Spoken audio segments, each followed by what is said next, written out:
walked in my office, he just tried to jam the lock, and he said, "I'm sorry, but I'm here to kill you today." Be advised, the suspect is armed and considered extremely dangerous. And continue on to the prison, and then we'll advise if we're just keep coming here. We'll advise as you get closer if you're still needed. Okay, clear. If you're like holding up the speed, I'm with 125 with the active contact. I'm still front position.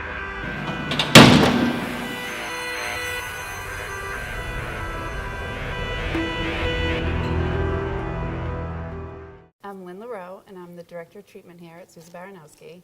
I oversee the staff for programming, education, recreation, reentry, anything really that is program related for an inmate.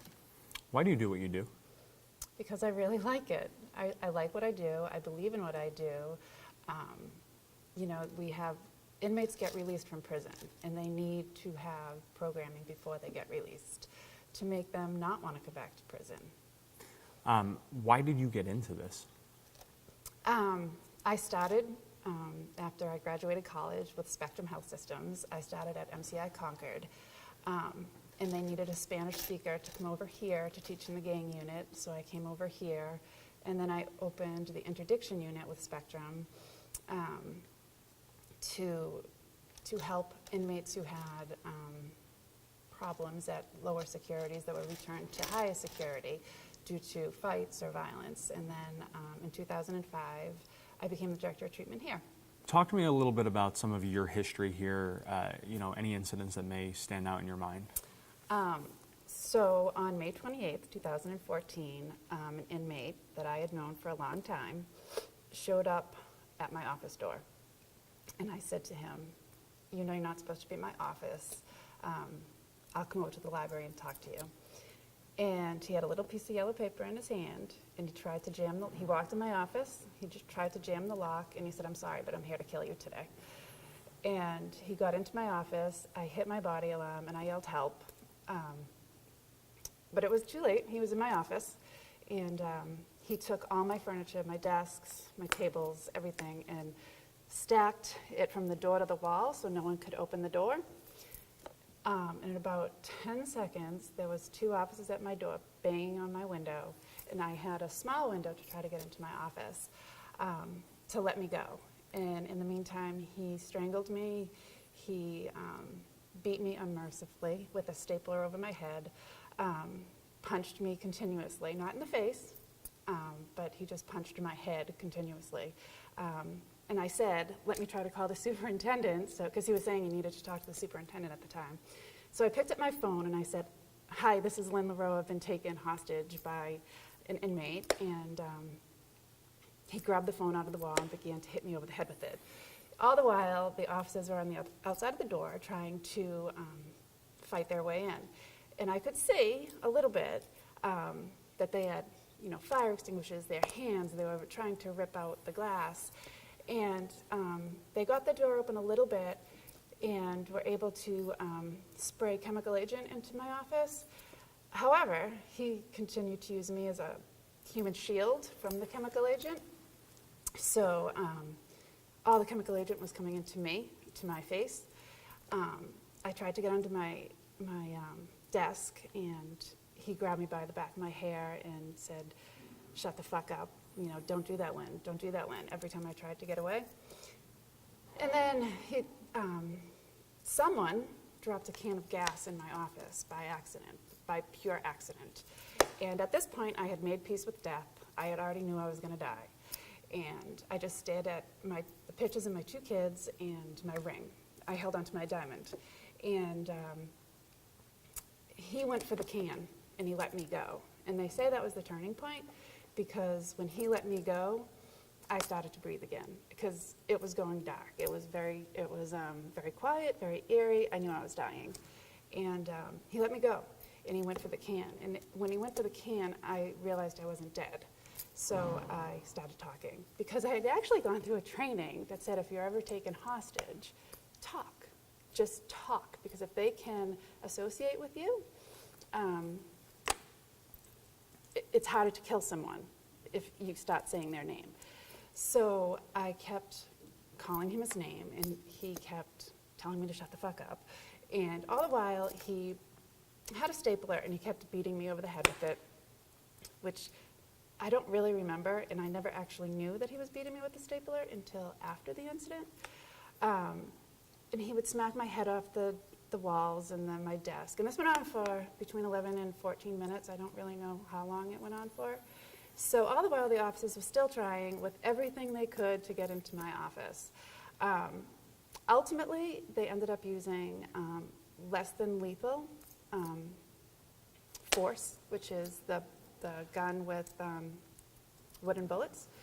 And they hit him, and that should have stopped him, but it didn't. And they actually turned it into a lethal use of force and hit him twice in the head, but that didn't stop him. And so he continued on. So through this whole thing, I kept talking and just saying his name and saying, you can't kill me. I'm a mother. You have a mother. You can't kill a mother. I'm a mother. You can't kill a mother. And saying his name, and he kept telling me to shut the fuck up continuously. And finally, the two officers had broken enough glass that one of the officers was able to jump through my window and go to him and get him off of me, which they did, and they got me behind the door, and they were able to move the desks, and I came out, and I tried to walk out, but I didn't walk very far. They had to carry me to the HSU. What happened next? What happened next? We went to the hospital, and from that, I had a concussion. I have, from being strangled and with lack of oxygen, I have a trauma-induced cataract in my right eye. From the amount of gas that I was exposed to because he used me as the human shield, to the gas and the bullets, I have chronic ear infections in my right ear because it was so burnt from all the gas. So I had like a burn in my ear, which then it's just, and I have hearing loss in my right ear. And what went after that was, I have to say, the most tremendous amount of support from the Department of Corrections. They were absolutely 100% fantastic. They supported every last thing I needed, what I wanted to do. They let me, I was out of work for 2.5 years. I came back under my terms. They put me right, that happened on a Wednesday. They had me in a therapy session on a Tuesday. They were fantastic. I couldn't work with a better group of people. I am so proud to say that I work for the Department of Corrections. Talk to me about that moment that you went home to your family. Well, my husband is a CO here. So he met me at the hospital because he was not working that day. And it was really hard. The biggest thing that people don't understand is that inmates, everybody was like, well, what do you mean he was going to the library? Or was supposed to be in programs? People think that when inmates go to prison, they just sit here and rot. Nobody thinks about them getting released.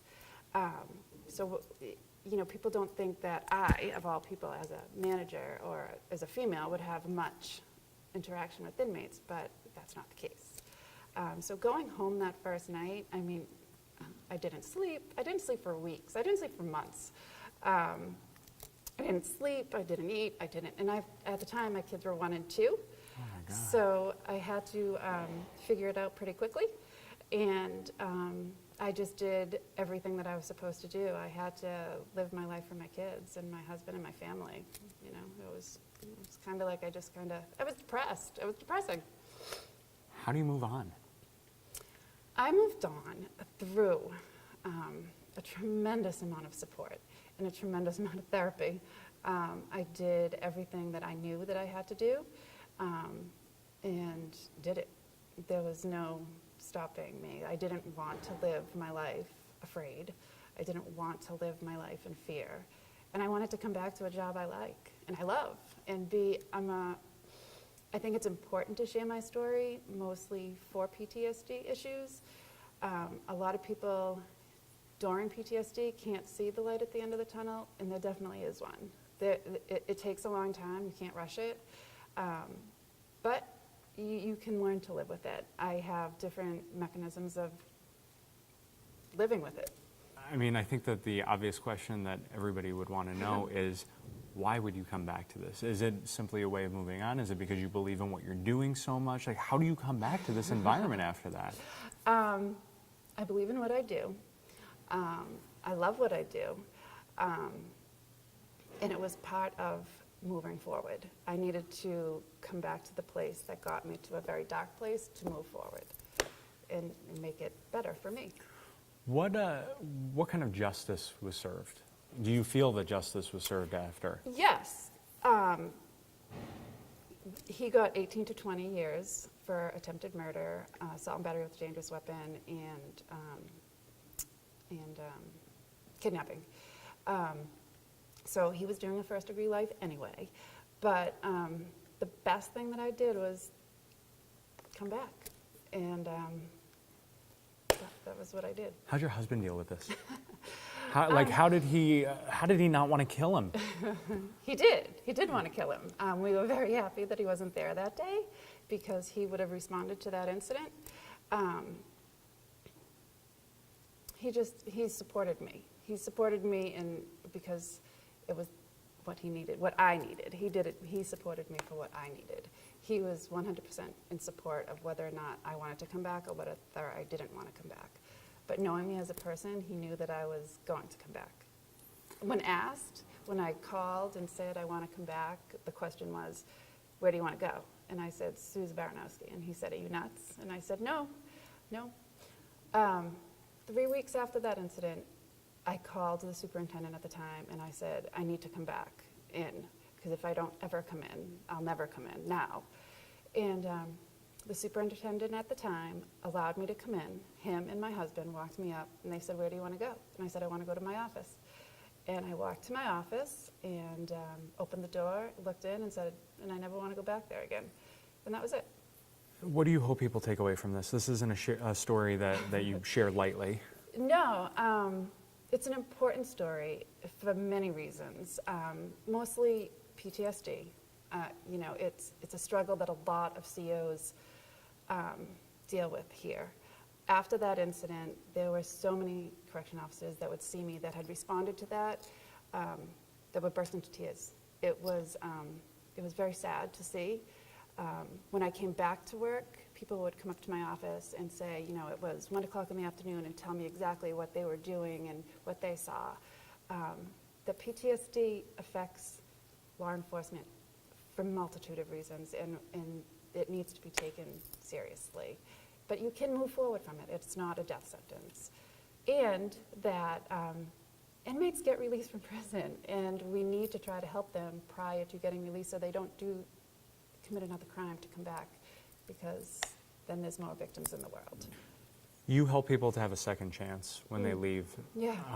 You yourself have a second chance Yeah. of life. How has that impacted your family and the way that you look at your kids when you go home to them? It's a life-changing event. I look at my kids and I'm happy to have them every day. I look at my husband and I'm happy to have him every day. I am happy to have my job. I'm happy to just be here. I'm not, I found forgiveness for the inmate that did this to me, because you have to. You have to move forward and be the happiest person that you can be, because if you're negative, then you're negative.